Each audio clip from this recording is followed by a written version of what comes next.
नमस्कार, मैं तीर्थ बोल रही हूँ। बाबूजी तन्मयता से चित्तवृत्तियों के बारे में जानने के लिए तैयार बैठे थे। उन्होंने कहा कि पिछली चर्चा को आज आप विस्तार से समझाएंगी ना। मैंने कहा ठीक है, मैं वहीं से आगे चलती हूँ जहाँ पर हमने छोड़ा था। हम कौन हैं? जैसा हमारा चित्त है हम वैसे ही हैं, और चित्त अनंत काल से आई स्मृतियाँ संस्कार है जो हमारे अंदर निहित है। अब पीछे चलते हैं। यह सब कुछ हमें धरोहर के रूप में माता पिता की 2 कोशिकाओं से मिला है। यही 2 कोशिकाएं अनेक होकर संग्रहित हो गई हैं और विविध प्रकार से बढ़ गई। फिर वे शरीर रूप में उनकी अभिव्यक्ति हुई।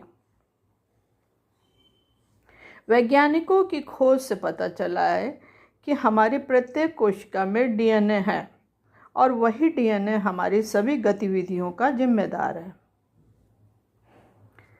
अब हम इतना समझ गए कि जो शरीर हमने धारण किया है वो हमारे द्वारा निर्मित नहीं है, उसका निर्माण कहीं और हुआ है, उसे हमें सौंपा गया है।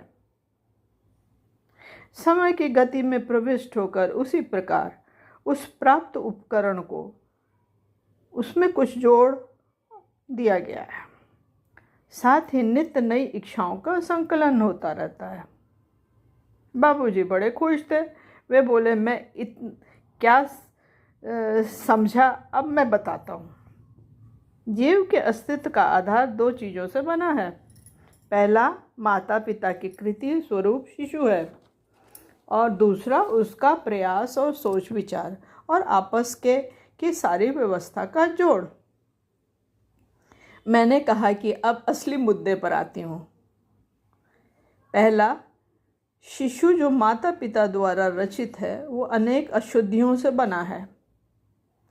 ये वृत्तियों के स्वरूप अनवरत रूप से प्रसारित होती रहती हैं।